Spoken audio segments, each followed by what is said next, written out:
Asalaamu calaykum waraxmatullaahi wabarakaatu. Halkaan ku soo dhawaada waa janalka Faaliyaha Dhadhaab. Baryahan waxaan soo badanayo wadada lagu shubo qashinka iyo timaha laga soo shaqeeyay magaalada. Dadka timaha jara ayaa wadooyinka timihii iyo skiimihii ay ku shubayaan.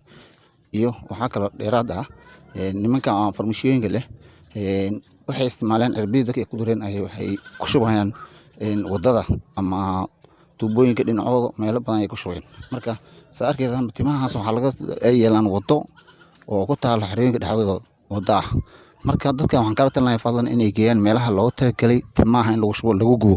Fadlan inaad qaadiin aad gubtiin aad meel geysiin ayaa loogu talagalay. Ma aha looguma talagalin in aad keentaan wadada aad ugu tagtaan wadada.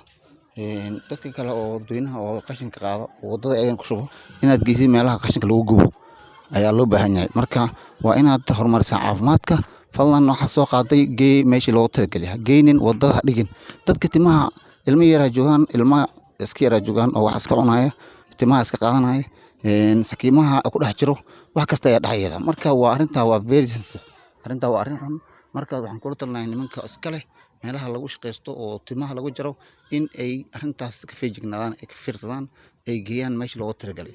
Dadka ayagana farmashooyinka shaqeysto ganacsiyaalka in farmashiyahooda waxay ka soo qaadaan ay dadka isticmaaleen oo used oo la isticmaalay. Fadlan inaad geysiin meeshii loogu talagalay oo aad ku gubtaan oo meesha geysaan ninka u dhiibtaan dad u badan dad loo dhiibo dadka loo dhiibo inay geeyaan kurada daarma meeshii loogu talagalay ayna gubaan taraqna u dhiibtiin fadlan.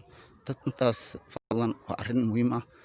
Maanta waxaan aragnay ilmo yar oo ku ciyaarayo bahalahaas gacanta ku haysto oo farmashooyinka oo ku ciyaarayo ilmo yar oo sakiin haysto oo ku ciyaarayo oo wadada yaala qashinkii iyo isu dhex jira timihii badan oo meesha loo tuuray. Fadlan arrinta laga fiirsado. Assalaamu calaykum.